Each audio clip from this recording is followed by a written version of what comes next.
All right. Good evening, everyone, and thank you for joining us for this month's Second Thursday lecture brought to you by the Friends of the Cabildo and the Louisiana State Museum, featuring Dr. Virginia Meacham Gould discussing her new book, Gentilly, A New Orleans Plantation in the French Atlantic World, 1815 to 1851. I have just a couple of reminders before we get started. First being, if you like tonight's lecture, if you like our Second Thursday series in general, and you want to see similar programming, be sure to check out the website for the Friends of the Cabildo. They have a monthly lecture series that parallels this one that's just for members. And so if you've been enjoying this series or you like tonight's lecture, I encourage you to go check out the Friends of the Cabildo website, consider becoming a member, consider attending more events. And let's see here. A reminder that all registrants for this lecture will receive a recording tomorrow. If you know of anyone who was interested but did not register in time, or they find out about it tomorrow, email me, and we can get them a copy of the lecture, even if they didn't find out about it in time to register for it. Another reminder to please stay muted during the course of the lecture. We will have time for a question and answer session at the end. I would encourage everyone to, if you have questions as they come up during the course of our talk this evening, type them into the chat. And then when we're turning it over and starting the question and answer session, I'll read the questions in the chat first to prime the well. So questions as they come up, type them in the chat. We'll read those first. I think that's all the housekeeping we need to do. So with that, I'd like to introduce this month's guest, Virginia Meacham Gould. She is a lecturer at Tulane University, editor of Chained to the Rock of Adversity, To Be Free, Black and Female in the Old South, and co-author, along with Nathalie Dessens, of the subject of tonight's lecture, Gentilly, New Orleans Plantation in the French Atlantic World. And with that, I'd like to turn it over to you, Virginia. Thank you, Chris and Jen. I don't know if everybody can see you, Jen. Thanks for inviting me to talk about the book and the Gentilly Plantation. As Chris said, I co-authored the book with Nathalie Dessens. So that was a process that I'll talk about. But I want to mention that this book, to start with, has several different parts. And the main part of the book is a compendium of letters that were written by Aubignac d'Orville to Henri de Aubignac d'Orville in Louisiana on the Gentilly plantation to Henri de Saint-Gemme in France. I'd like to say, like I said, first about just the process of writing the book that Nathalie and I went through, because it was quite a process. First, I'm mostly a historian of the 18th century. Lately, I have turned myself into an 18th century historian. But I have published on the 19th century. This book overwhelmingly is about the 19th century. I've always published on the Gulf South, mostly New Orleans, though not exclusively. I've also published on Mobile and Pensacola. My co-author is Nathalie Dessens. She's French. She lives in Toulouse. She's a professor and vice president at the University of Toulouse. Her work focuses exclusively on 19th century New Orleans. So we were two historians intent on working together on the history of the Gentilly plantation, even though we did different centuries. But we knew from the beginning that it was going to be daunting for very many reasons. But since we were friends and each of us had been traveling back and forth between Toulouse and New Orleans as friends and colleagues for many years, we knew that we would have enough time together at least to hash out the difficulties and differences of opinions that we understood would definitely arise. I certainly knew that there were going to be differences of opinion because I had co-authored another book with a colleague many years ago, Charles Nolan, No Cross, No Crown. But Nathalie and I felt that what we brought to the table was different. We had different interests of study, different centuries of study, different styles of writing, and different identities. Hers, the southwest of France, where she was born and grew up, and now works, and mine, the southern part of the United States. So our cultures were different, but we both love New Orleans, its people, and especially its history. So we knew that our mutuality would get us through and that our differences would bring a more nuanced interpretation of the book. With that said, over the past 7 or more years, we've traveled internationally more times than we'd like to count, and we've exchanged thousands of emails. You not imagine how many emails we've exchanged. We've been mulling over the transmitted copies of the translated letters, arguing about the translations, which were almost entirely in French. So French to English, but also with a little Creole thrown in, which was really difficult. Early 19th century Creole, who knows? So as you already know, it's not possible to translate French to English word for word.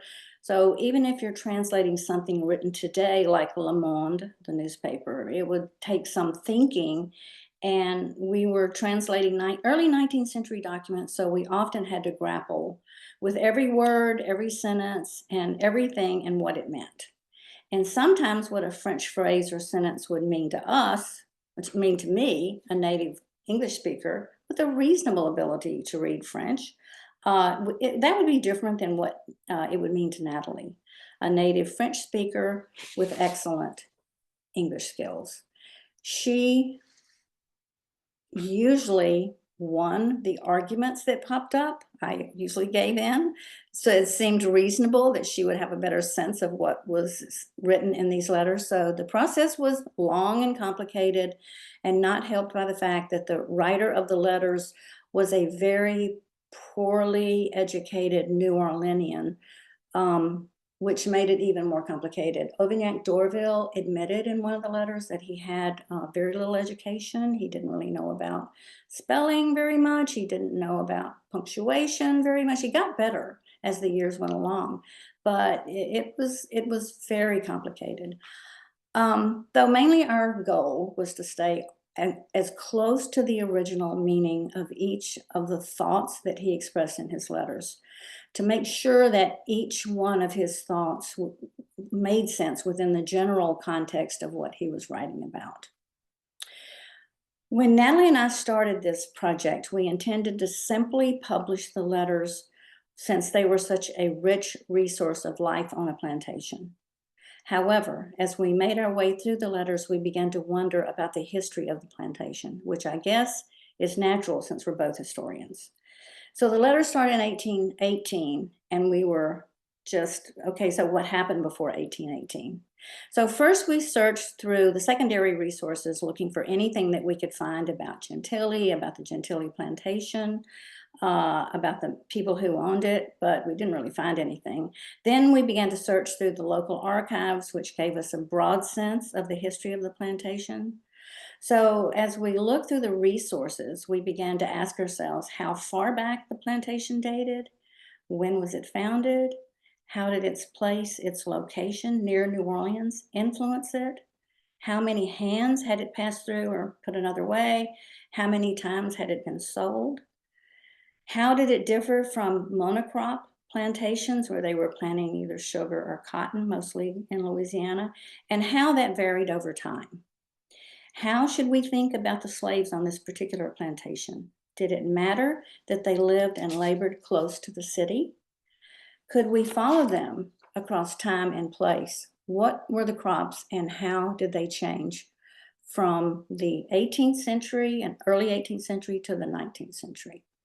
It seemed like the more we knew about the Gentilly plantation, the less we actually knew.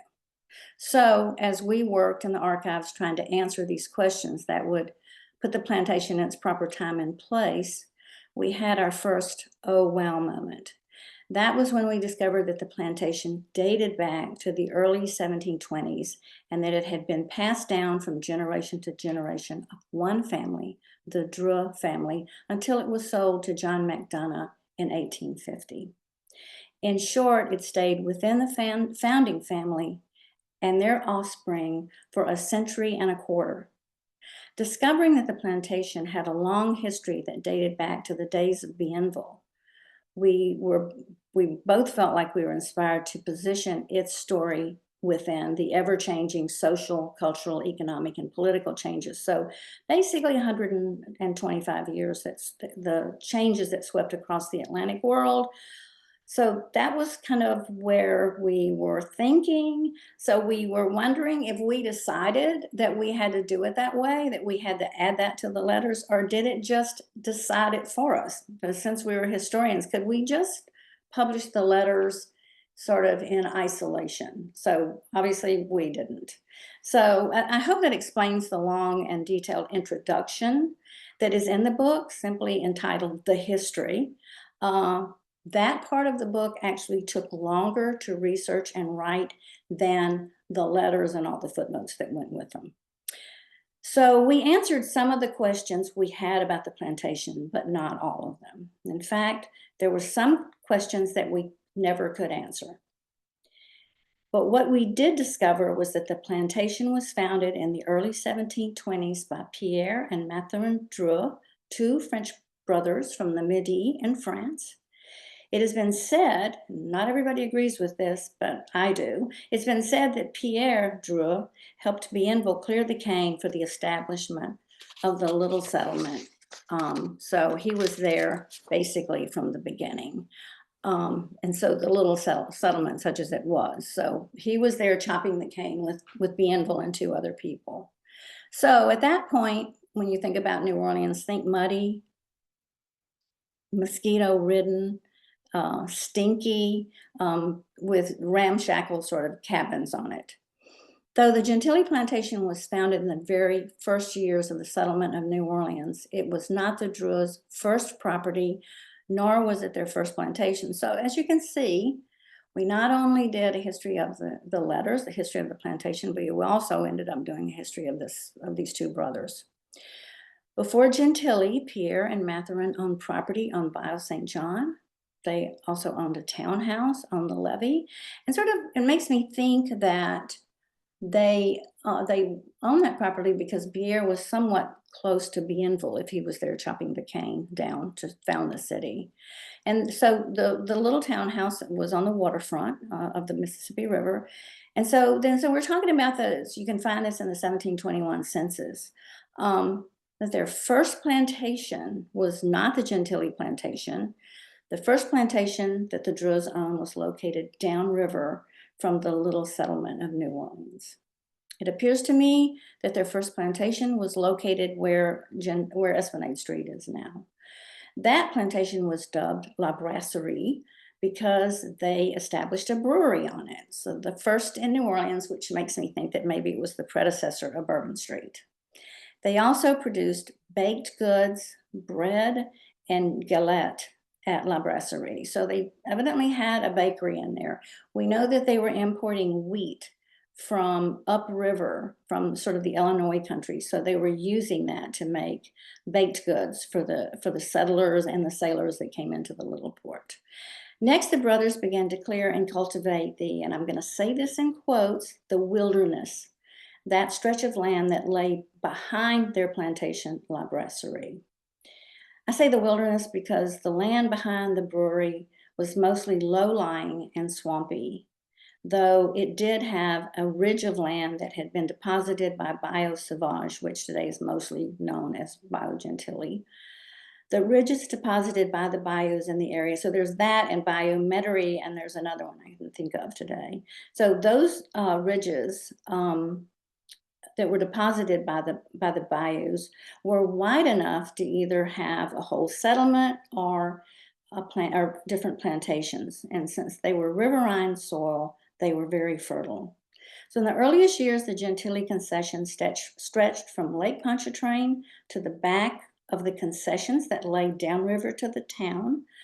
Their concession also went from Bayou St. John all the way to what is now Chef Montour Highway, Chef Montour, and what appears to be that first plantation was extremely vast. I mean, it's just like the whole back of town. Though, I mean, it sort of seems to me that early description seems to be a product of the French not having established boundaries, because it doesn't end up being that big.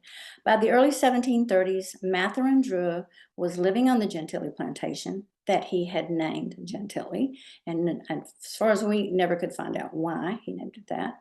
In 1732, when he was 32 years old, he married Claudine Francois Hugo. Over the next decades, they had 7 children. Pierre had died at some point around 1734. There's no records of his death, but you can see him in the records and then not in the records. So it appears to be around 1734. So he's out of the picture, which leaves Mathurin and his wife, Claudine Francois, and their many offspring on the plantation. So in those early years and throughout the colonial period, the Gentilly plantation was profitable, thanks to the backbreaking work of the slave force that provided the labor, In 1721, when he was still living in town, did I say 1721? When he was still living in town, Mathurin and Pierre owned 8 enslaved men and women. By 1746, Mathurin had increased his slave force to 46, which seems like a lot, but really isn't. Some of the planters along the Tchoupitoulas coast owned hundreds of slaves. So by his death in 1772, his workforce had declined to 24 enslaved people, and he was very elderly this time, and his kids were all sort of scattered around. So during their lifetimes, Mathurin and Claudine ceded parcels of the Gentilly plantation to their children. After Mathurin's death in 1772, he willed the remainder of the plantation to his wife. But not one of their children seemed to be very interested in the plantation, in running the plantation, though that's not really true about his grandchildren. By the 1790s, 3 of Mathurin and Claudine's grandsons, Guy, Francois, and Louis Lefroy, had begun to accumulate as much of the original acreage as possible. So it seemed to me in reading the sources that they were trying to put the plantation back together as much as they could. They had inherited some of the land, so their father had died, and they had inherited his part of the land. And then they purchased land from their grandmother, who lived a very long time into the 19th century. And then they also purchased land from their aunts and uncles. So when the grandsons began to take over control of what they could put together of the plantation, there was more at stake than acreage and profits. Expansion and profits, of course, were very critical to what they were doing, but there was another consideration that must have driven these Druid grandsons to join the ranks of other planters in the area. It becomes obvious that their identities, like that of their grandfather, were tied to the plantation. What we see looking back is that the early Druids, Pierre and Mathurin, the founding generation of Druids, were on the make when they arrived in New Orleans. They weren't happy with being townspeople, with being merchants or craftsmen. They wanted land. So their goal seemed to be that they wanted to be a part of the elite class, to join the Dubois, people like the Dubois and the Chauvins, who had large plantations at the Tchoupitoulas coast, but they had very close ties to Bienville. Actually, the Chauvins and Dubois were akin to Bienville. And so he seemed to be giving out concessions to people who were akin to him. And so they were granted these large concessions and ended up with a massive amount of slaves. They said accumulated these big forces and were extremely prestigious in the area. I think they had what the Druids wanted. The Druids were prestigious from the beginning in their early days of the 18th century when they were establishing themselves. But like so many other planters, they saw themselves as the unofficial seigneurie of Louisiana. France did not allow, they had passed laws against people having titles in the colonies, but elite colonists gave themselves titles nonetheless. It's more obvious in Canada, but it was also a trend in Louisiana.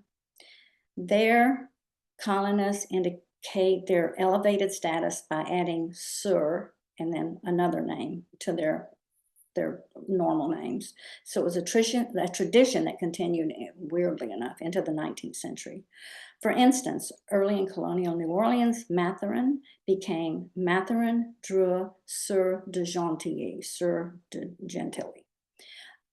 Then nearly a century later, when Marguerite Delmas married Mathurin's grandson, Louis Lefroy Dreux, in 1803, she was marrying actually Louis Lefroy Dreux still, Sieur de Gentilly. So he kept that title all the way to his death.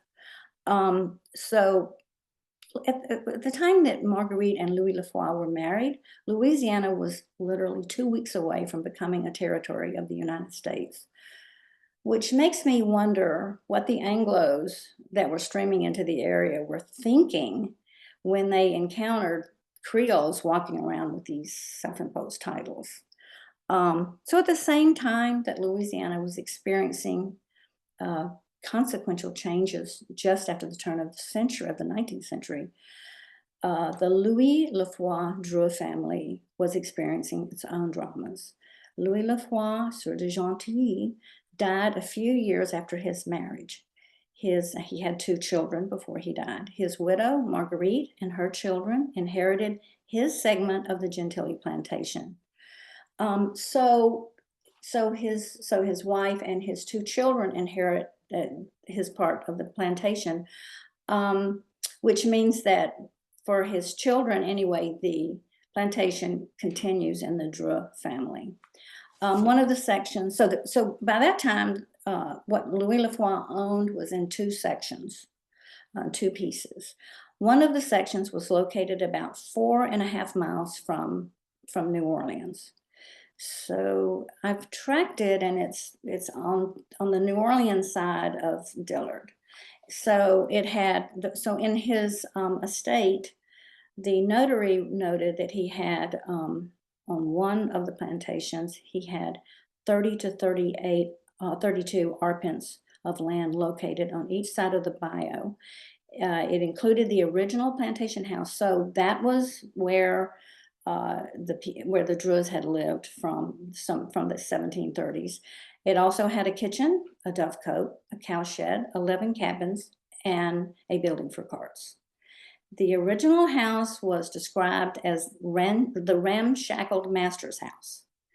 The house was in really bad condition, seems like it wasn't in great condition when it was built. It had 2 rooms and a pantry and a few pieces of furniture. The other section of the Louis Lefroy Gentilly plantation was located about 7 miles from New Orleans. It was smaller and had no buildings, so it may have just served as fields or places where he kept livestock. So at his death, Louis Lefroy owned about 21 enslaved people. 5 were described as field hands. The others were children or worked as domestics or marketers.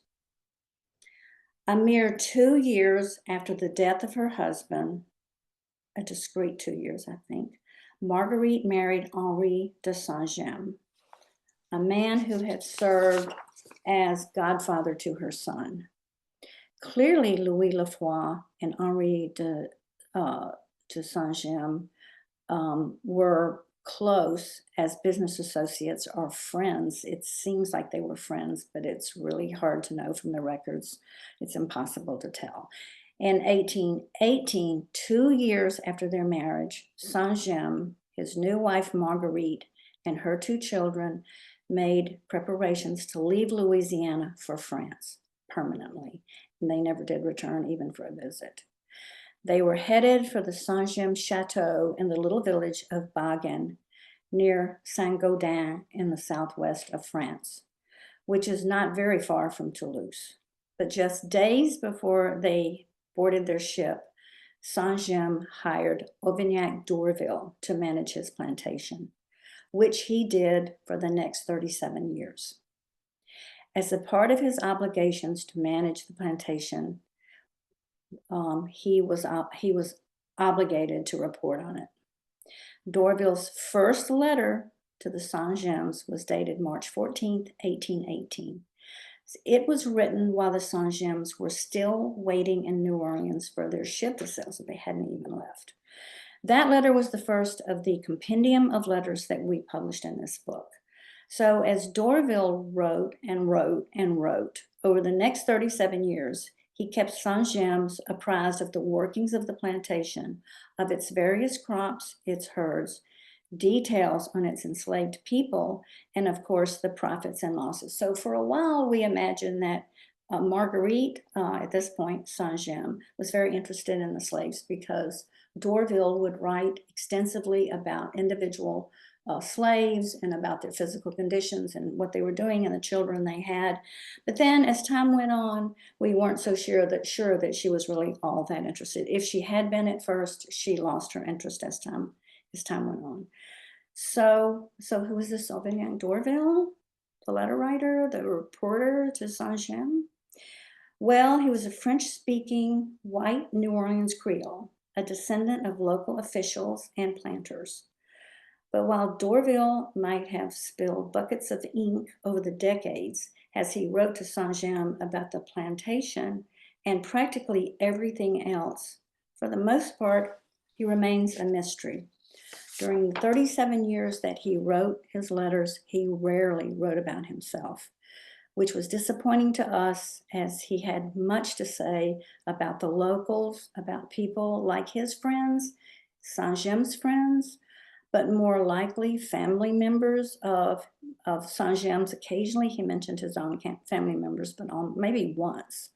So he added, some details sometimes about people in the city, people in the state of Louisiana. He talked about elections, local elections. He talked a lot about taxes.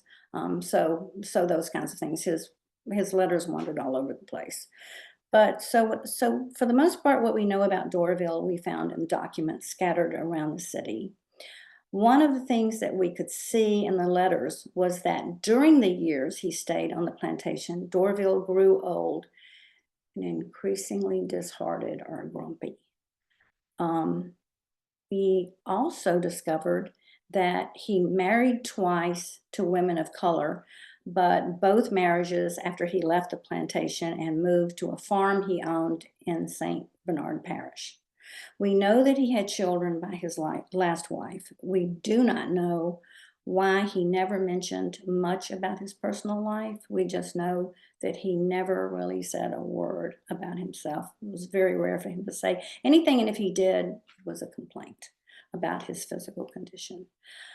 The recipient of D'Orville's letters was, as you know, Henri de Saint-James, I call him the pretender. I say that because Saint-James always considered the plantation to be his, though it never was.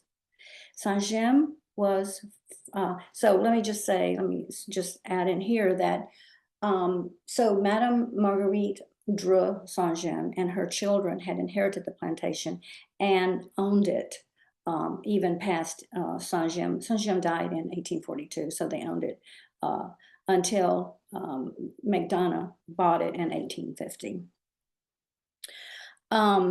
Saint-James was from an aristocratic family. He grew up in his ancestral chateau in a tiny village in the southwest of France. After school, he joined the French army and was sent to Saint-Domingue, where he served as a dragon à pierre, and that actually means a foot soldier. And he eventually rose to become captain of the police during the Haitian Revolution. After leaving Saint-Domingue, he settled in Cuba for several years, where he owned considerable property, including a plantation, as well as 2 corsairs, which it has been said that he commandeered so he could join the privateers who were plundering the Caribbean and the Gulf of Mexico. In 1809, he fled to New Orleans, where he joined a band of Barratarian pirates, led by the Lafitte brothers. 8 years later, in 1814, he was indicted by the New Orleans District Court for piracy, and though he was indicted and tried, he was never convicted. Instead, after he and the other indicted pirates served in the Battle of New Orleans, The aristocrat who had a military background served as a major under Andrew Jackson. So after that, he and all the other pirates were pardoned. Then, basically, in my mind, they were glorified. The letters D'Orville wrote to Saint-Gemme not only detail life on a New Orleans urban plantation, they also demonstrate the way in which it was intertwined with the city and, by extension, the French Atlantic world. Because you're thinking about New Orleans first as a part of France, back and forth, and then the Saint-Gemmes Henri de Saint-Gemme comes into the picture, and so there's this tie between the D'Orville and the Saint-Gemmes where they talk about different things in the Atlantic world. So there's definitely this um, this this uh, ex- this these writings about sort of the larger Atlantic world. So as I mentioned earlier, because of its location, so the Gentilly plantation was unlike the other plantations that Nathalie and I have read about or that we could find in the literature. Um, the other plantations where people have letters or documents or just write about the plantation were large monocrop operations that grew either cotton or sugar and did that for export and either export up north or export internationally. And D'Orville dabbled in those crops. So in the letters, you can see that he tries to plant sugar, and he even sort of has this big project where he thinks he's going to start planting sugar crop, but it failed. But he never did, as far as we know, plant any cotton. What D'Orville did grow, which I think was the same thing that was grown in the colonial period, were goods for the city, and sometimes they sent those goods to other little ports like Mobile, Veracruz, Pensacola. So there was a little bit of back and forth. Um, so what we decided was that the Gentilly plantation was actually more like a truck farm than a plantation. So there's a way that it was a plantation because it had enslaved people working on it, but it just produced crops and livestock for local consumption.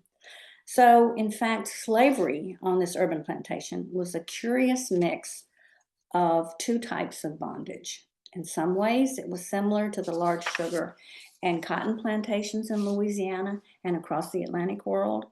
In other ways, it more closely resembled urban slavery in New Orleans and other urban slave centers in the Americas.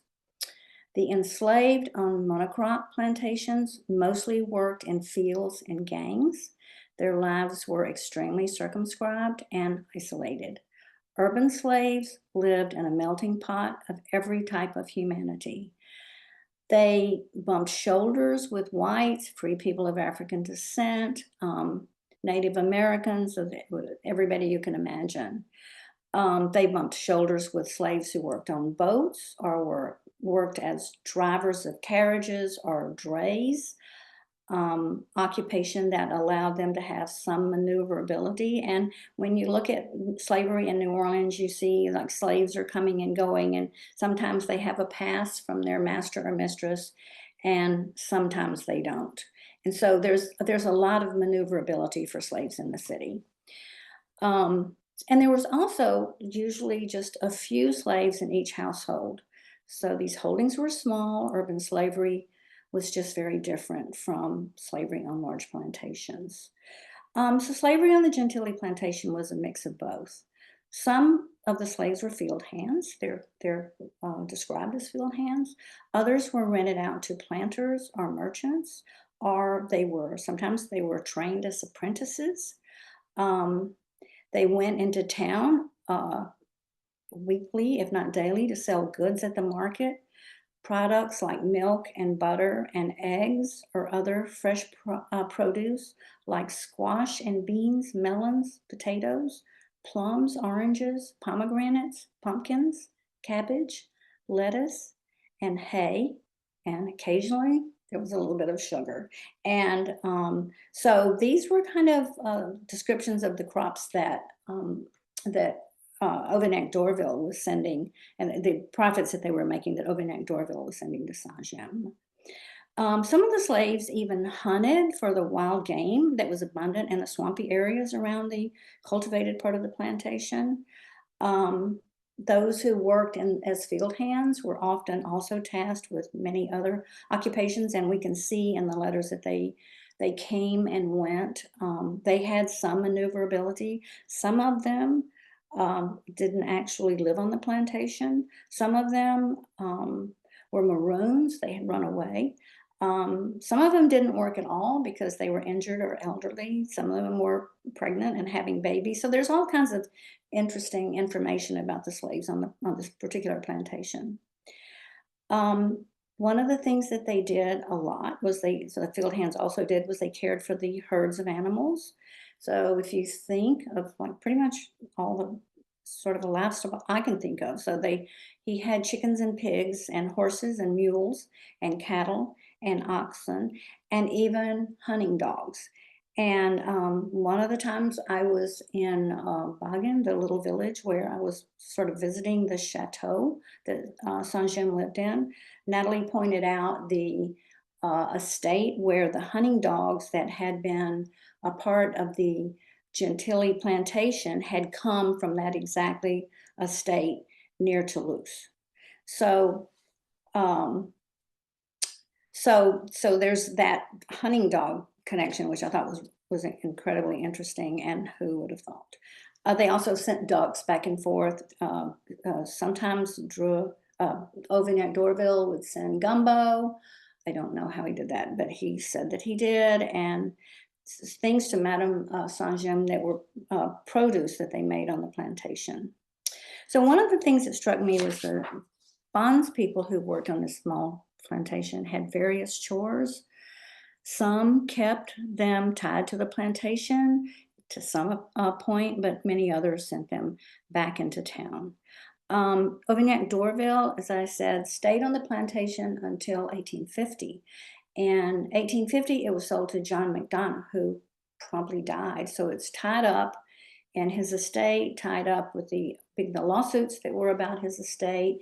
It was sort of in limbo until the city took control of it. At that point, they offered Auvergne-Dorville a contract to continue to manage the plantation, which he did until 1855. So from 1850 to 1855, he continued to write over 30 letters to the Saint-James in Bagan. So that's what I'm going to say about the plantation. As I said, the large part of the book is the letters, and then we have explored the history of the plantation.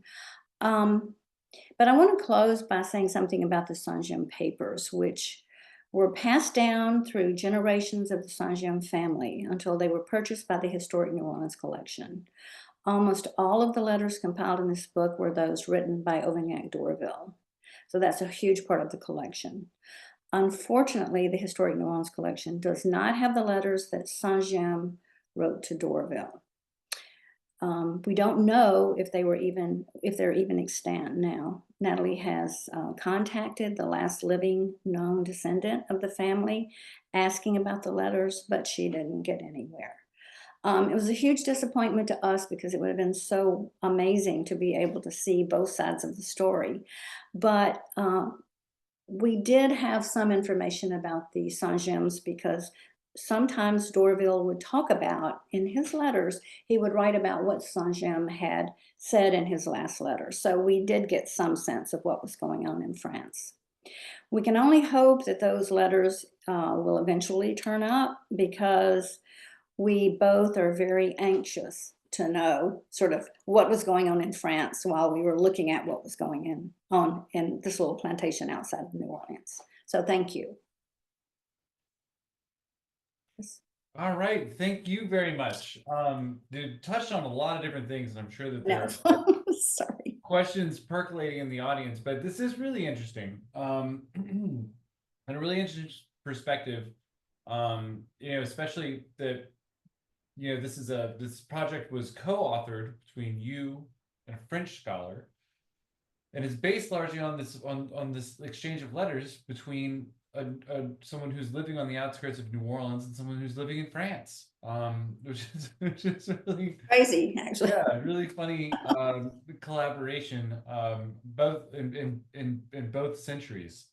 But yeah, I want to thank you again before we get involved with the question and answers. I wanted to thank you again for coming to speak with us. Um, Thank you for uh, allowing me. and we're going to get into it. So if you're feeling shy, you can still type your questions into the chat.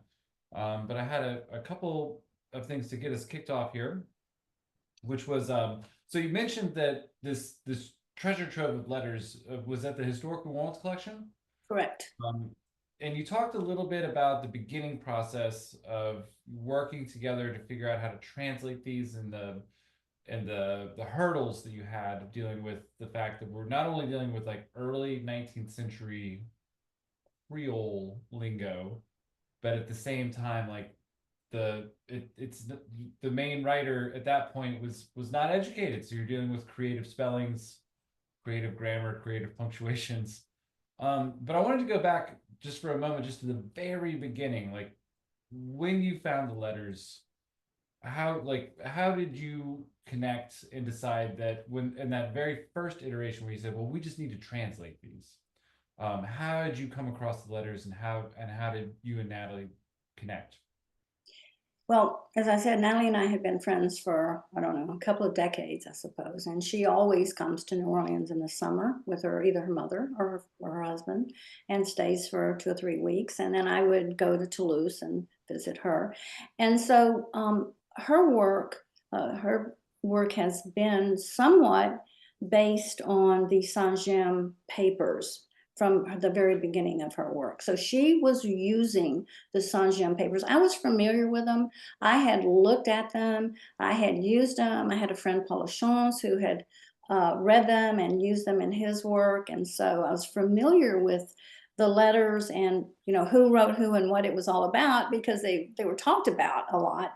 But I had never worked extensively in the letters. Natalie came to me and asked me if I would be involved in this project, if I would help her with this project, if I would co-author this book, just publishing the letters.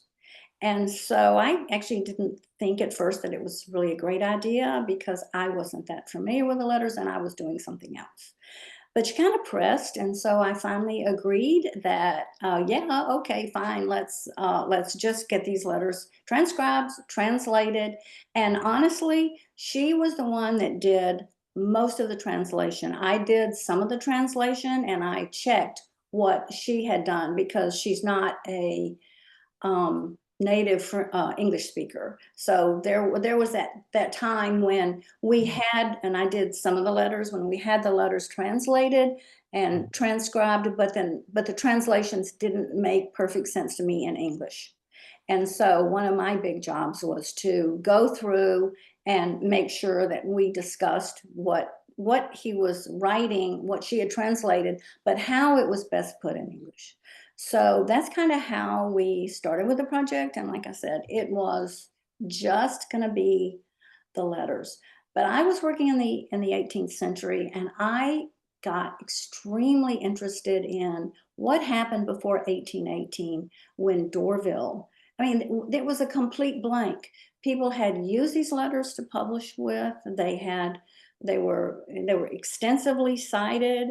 But nobody had ever gone back and said, okay, where did this plantation come from? Like, what uh, is there about this plantation that's unique? Because when Natalie and I had long discussions about the fact that it's what we call an urban plantation. So it was sitting right, it was part of New Orleans today, but it's sitting right on the edge of New Orleans. So what they all know, the back of town.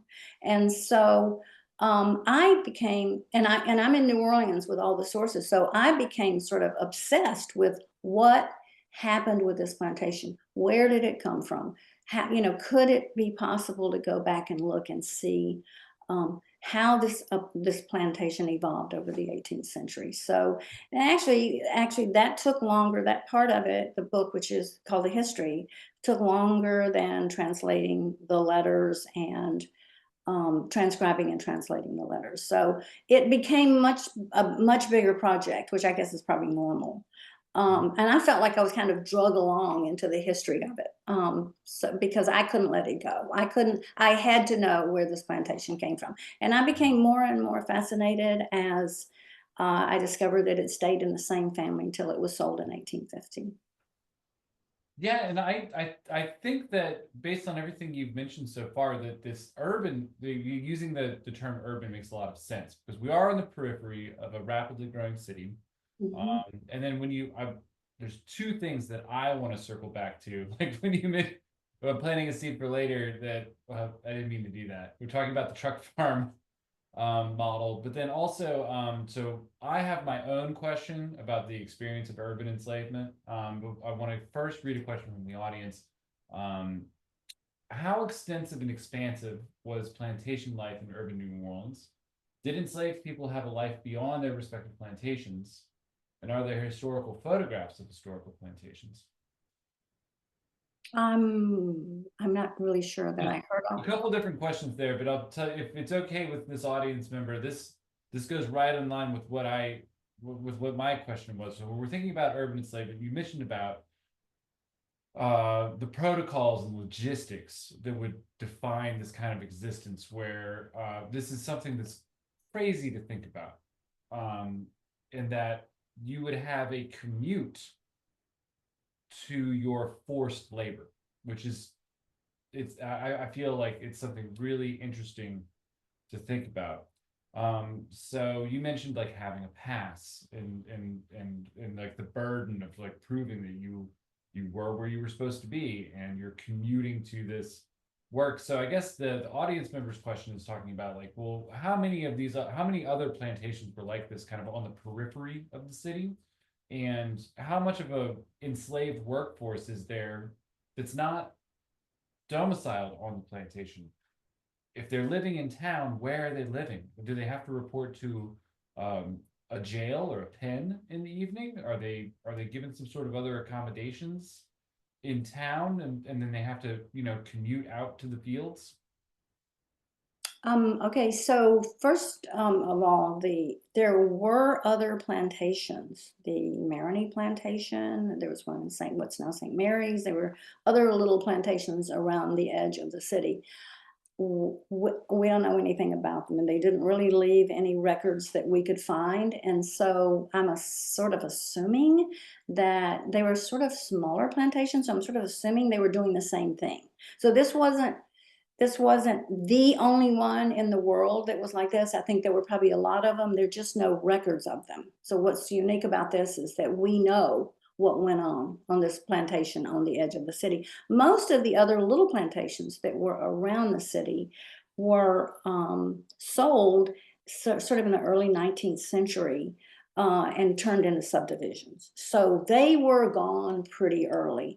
The Gentilly plantation stays a plantation in my mind on the edge of New Orleans for a very long time. And I think it's because of the swamps. Who wanted to develop the swamps? And so it wasn't until the end of the 19th or early 20th century when they developed pumps and they made Gentilly into this massive concrete and housing developments and churches and universities that it is now. So that only really began at the very end of the 19th century or the early 18th, the early 20th century. Urban slaves, so the slaves on the plantation, when they went into town for the day, from what we can tell. There was no information that they actually stayed in town. They were close enough, because we kind of try to figure it out. They were close enough to take a horse and buggy or a horse and wagon with produce into the market in the city. And mostly this was women who did this. So they took the produce into the markets and sold it and then drove home in the evening. So it was close enough that they could come and go. There were a couple of slaves who were apprenticed to people in town. So they would have lived with the people that they were apprenticed to. So those would have lived there. Urban slavery is extremely complicated. So I had to sort of squish it down into what I could talk about, but there are, in the 19th century, there are bakeries and other little small manufacturers that had maybe 10 slaves, maybe, and lived in dormitories. But for overwhelmingly, for the most part, people in houses owned slaves that were domestic. So most slaves in the city were women, but there were some men who did some of the heavier labor. A lot of the records, it's interesting that you talked about the police and the passes, because a lot of the records where you can see slaves coming and going in the city are in the police jail records, where slaves are arrested because they don't have a pass. They're put in the police jail, and their masters have to, or mistresses have to pay to get them out, or leave them in there where they're chained and used to work on the levees. And so it's really brutal. So if so, but you just get the idea. There's fights between slave women and Irish women. You just get the idea that there's a lot of not obeying the law in the city as far as slaves were concerned.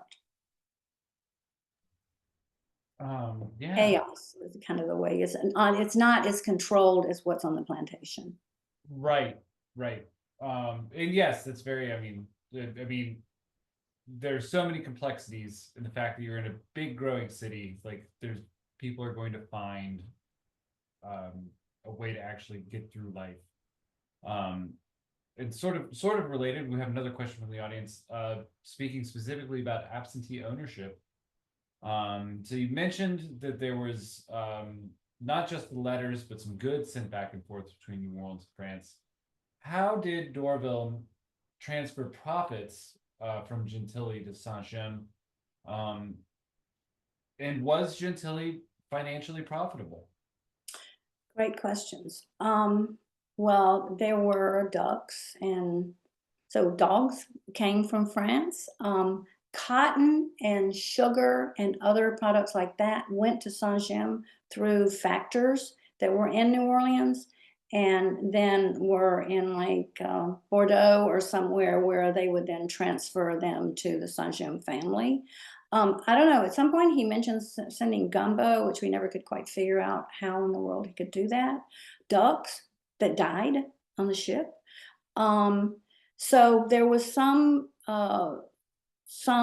goods going sort of back and forth. That seems to become less as you get towards the 1850s. It's more common in the early years. Saint-Gems evidently lost interest in the plantation as time went on. We were fascinated and could never figure out about the whole idea of a Frenchman owning a plantation in Louisiana. We didn't know if that was a status symbol. Why did Saint-Gem hang on to this plantation? He claimed basically that it was his.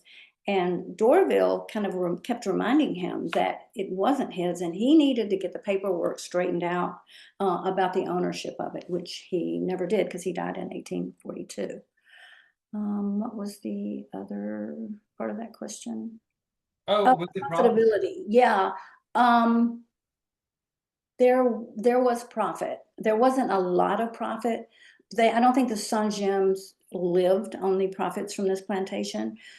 Dorville, I can't remember exactly, but he paid himself every month to manage the plantation. And at some point, I think in the 1840s, he got behind. He couldn't pay himself. And he kept reminding Saint-Gem that he needed to make sure that he was paid.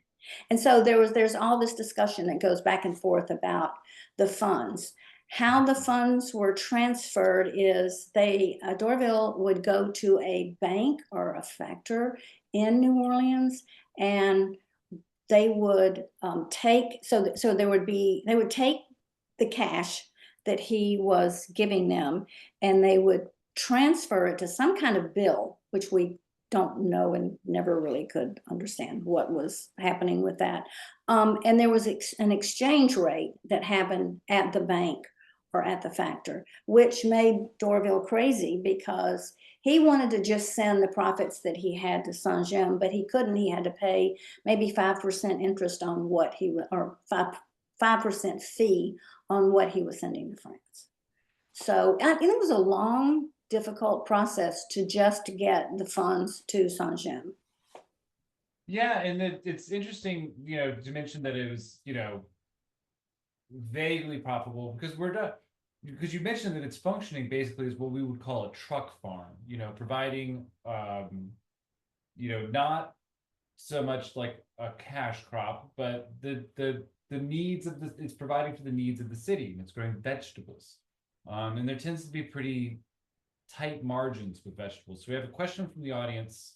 This that was already on my list, so I'm going to get to you again in the course of asking my question. So I was hoping we could talk a little bit more about these vegetables. And then I'm a little bit biased because me personally, I live in New Orleans. I'm a gardener. I'm always very interested to try and find whatever I can about what people are growing right in the area, over the course of time. If I can learn more about varieties, because I'm always trying to find things that are good for our climate and resistant to our pests. But anyway, so I wanted to, if we could, like, kind of circle back to what it is that they're actually growing. You mentioned pumpkins. You mentioned a couple other things. I was curious if you were seeing a pattern of things that relate to what we think of like our classic Louisiana foods. Um, okra, beans, and speaking of okra, is okra the gumbo that got sent to France? Possibly. I think it must have been.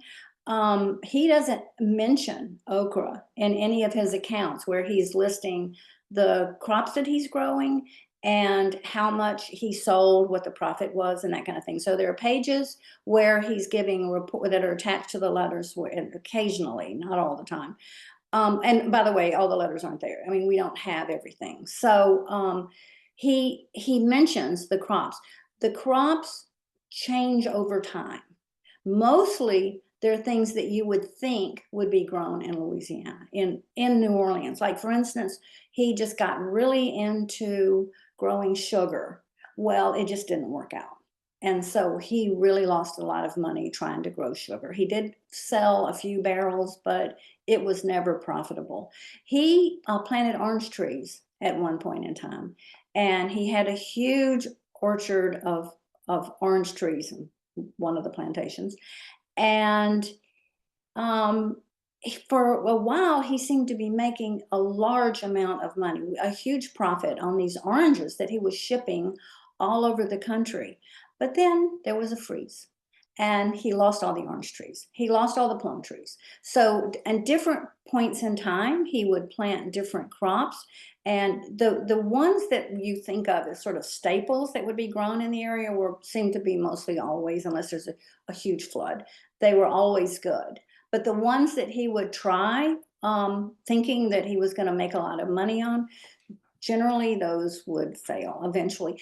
There's one of his letters where he talks about a hurricane that comes in, and he talks about how it ruined basically all the crops because it's surrounded by swamps. He describes the animals standing in water up to their knees for days and how he was going to try to feed them because he evidently had a lot of hay and things like that that he was feeding the animals. But during this point in time when there was this big flood, it it was financially a nightmare. It was a disaster. So he was dealing with the whole idea of what to do with the swamps. And they did a lot of hunting, a huge amount of hunting in the swamps. And people would come from New Orleans and hunt in the swamplands. And they would, in the early days, in like the 1730s and 40s, the Druze were selling deer hides to internationally. So they were being shipped out.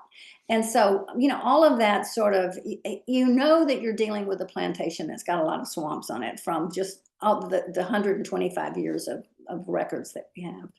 But they grew corn. I don't think I Right. mentioned that. They grew a lot of corn and those kinds of things. Yeah. Well, I mean, you mentioned it. I mean, I mentioned corn. as surveying improved, that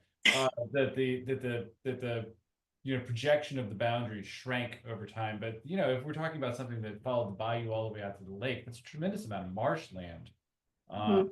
so yeah, it would be perfect for duck hunting. So that also makes it interesting that they were importing duck. So I mean, obviously they must have been importing the ducks from France for their egg laying abilities, but No, they were exporting ducks from Okay. Louisiana to France, but like I said, they died.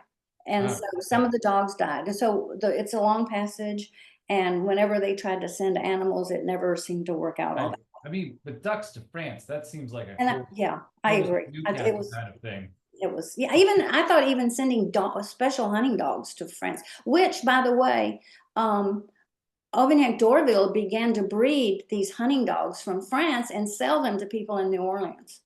Well, that'd be interesting to figure out if that what the lineage of those dogs is now, because in Louisiana we have a couple famous examples of hunting dogs, like our native Catahoulas, and there was like a lot of development of coonhounds here locally. I wonder what the influence of these French dogs was. Don't don't don't know that, but I wish somebody would I wish somebody would look it up because it's absolutely fascinating, especially when I saw where the dogs that ended up in Louisiana had been bred. Mhm. That was just what? No, that can't be Yeah, right, but there was the chateau where they were being bred and still are today. yeah, no, that's really interesting. I need to circle back to Doorbell because you really captured my attention when you started talking about how he grew grumpy, and you could tell that in the letter. I mean, we all like a character, but then this is the part we need to circle back to. You mentioned that he had married two women of color, and he had children with at least one of them. So this is another like big complicating factor about New Orleans history, because obviously Dorville is in charge of managing enslaved labor. He's marrying two women of color. What do we know about these women? Were they free women of color? And what happens to the Dorville children? He married them after the Civil War, so they were free. Oh, okay. Um, and the first one, I think, didn't live very long, and the second one, he was very elderly when he married the second one. And they had two sons, and no, I don't know what I couldn't find them in the records. I just assumed they stayed on the farm after his death. He was probably in his 70s when he had those children. Um, but yeah, you just get this picture of him writing these letters. He complains about the paper, how expensive the paper is. He complains about the ink. He complains that he's growing elderly and he doesn't have any energy and his knees hurt. I mean, things that you would think. So you can just, and he smokes a pipe and he did talk about that. So you can kind of imagine him sitting in a chair and writing. The first letter he wrote in 1818, in March of 1818, when the Saint-James were still in New Orleans, he wrote that at 11 o'clock at night. So you know that you can imagine him sitting in a chair with a candle and some piece of paper and writing out this letter of apology that he's had a fever, which comes and goes throughout these letters, that he has a fever and he's apologizing because he hasn't written before. And he's very obsequious. He really, throughout all his letters, he's really obsequious to Henri de Saint-James. When Henri de Saint-James' son Anatole takes over writing to Dorville about the plantation from 1842 to 1850. He's not as obsequious. He obviously doesn't care for the son. There's a whole different tone to the letter. And by that time, he's annoyed with the Saint-James because they never come back to New Orleans. They never come visit the plantation. They send French people there to stay a lot. There's always some young man coming to look for a job. Um, but they actually never come. So I think he expresses a lot of disappointment that he never gets to see them again. And another character. Well, circle back. Can you say a bit more about this bear Tarian who enters the story?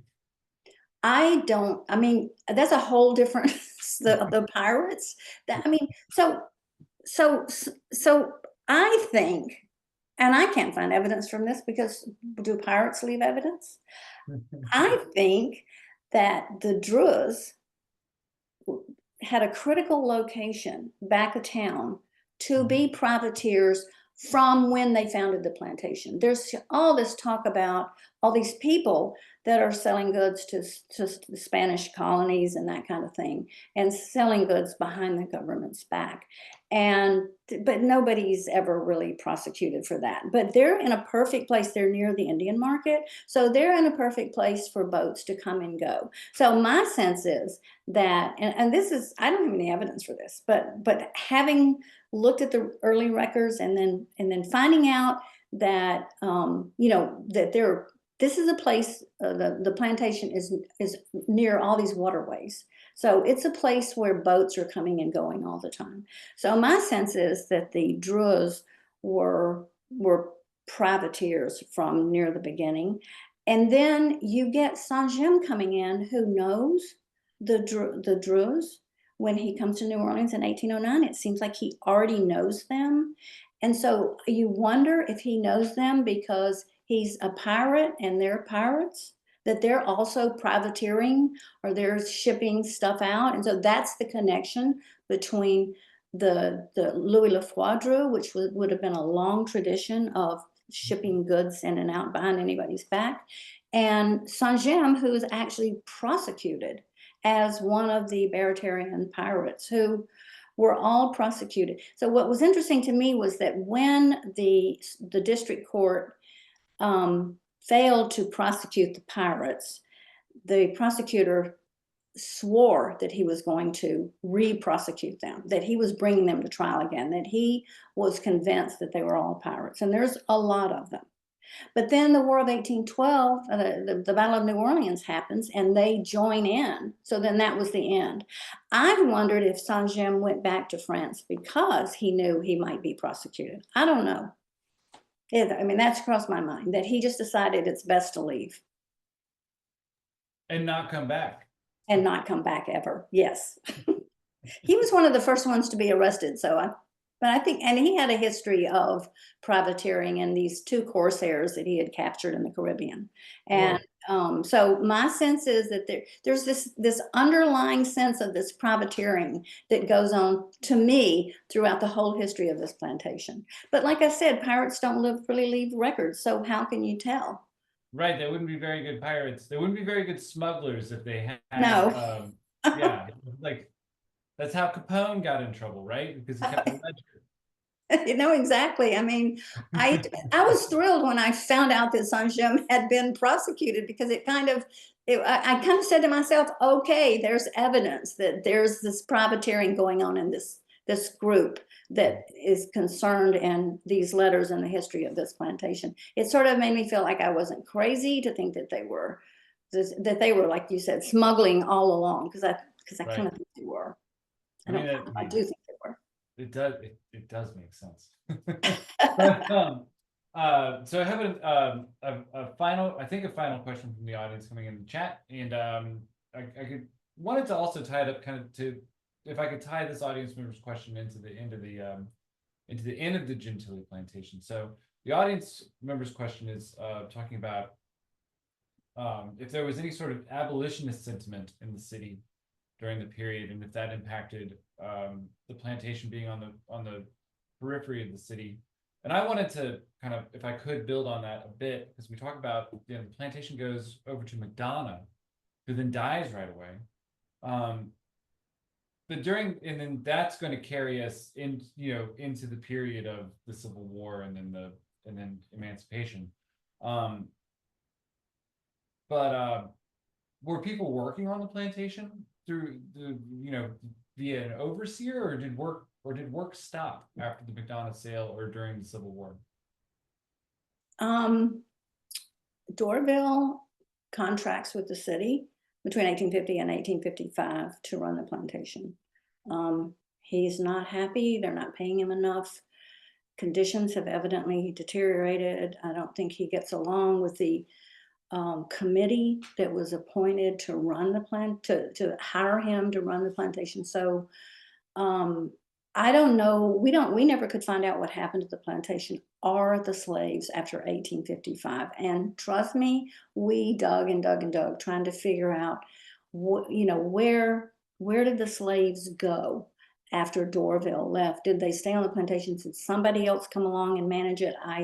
sort of think they did. Probably they hired another manager, um, but we don't really. I mean, it's terrible. We could follow these slaves at least from the um, the the the Louis Lafoi estate where they have names all the way up to 1850, and he talks about them in his letter. Dorville talks about them in his letters, but then by 1855, we it's just blank.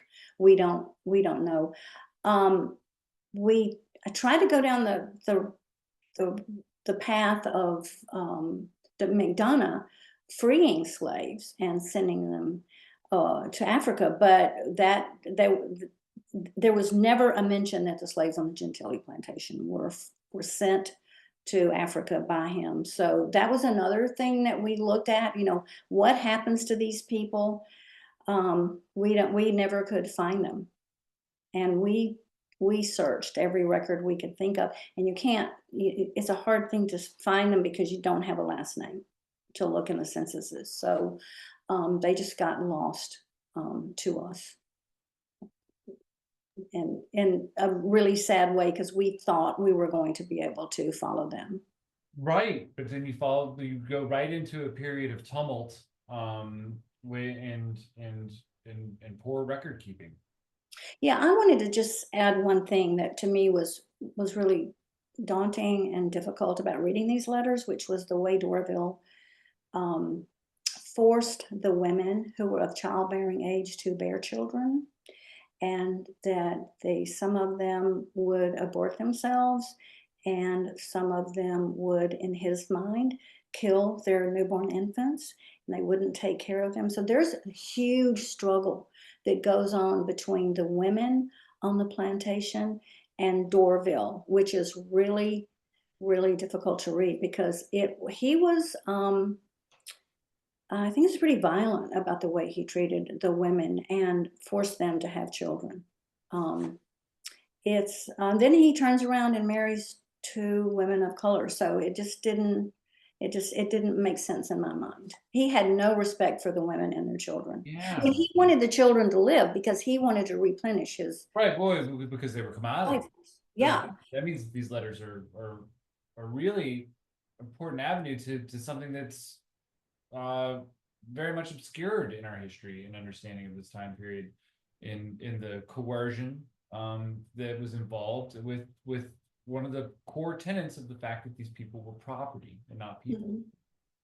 Yeah, and it becomes extremely painful and obvious that they are his property and he can do with them as he pleases. He has a lot of doctor's visits because they get sick a lot, and so he does try to take care of their health. But then that all he's doing is he's trying to make sure that he continues to have a slave force. Like he Right. doesn't really care anything about them. He has no sympathy, empathy, nothing. So there's that whole, like, I wish somebody would do a study of just the slave women. I'm sort of moved on to something else, but the slave women in these records, because I think these records to me say more than anything else I've ever read about sort of the way these enslaved women are treated. No, it's not. It's difficult, but fascinating and important. Um, and well, we're kind of ending on a sad note there. Like, Yeah, I'm sorry. I know it still haunts me. we talked about a lot of different things. I wanted to pause for a couple of minutes to see if we had any more questions from the audience. We're about out of time. But with our remaining time, I wanted to thank you again for coming and talking to Hi, us. Judy. I see Wanted one to of my old remind- students up there. Sorry. Oh, nice. Hi, I wanted Judy. to remind everybody that the book is for sale at the 1850s shop, but you can also find it online through LSU Press, or your local bookstore. Or I think did we Mhm. decide at the beginning that we were Katie, gonna- Acadiana, like the one across from the Bourbon Orleans. Yeah, Has it. cool. Oh, and I'll be sending out the recording to everyone who registered tomorrow. And then eventually this talk should make its way onto the Friends of the Cabildo YouTube page. And without any further questions from the audience, thank you so much for coming to talk to us. This is very interesting. Thank you, Chris, and thank you, Jen. All right. Thanks for inviting me to talk about the book. Thank you. And thanks for everyone for attending. Have a good rest of your Yes. evening. Thank you. Good night. Good night.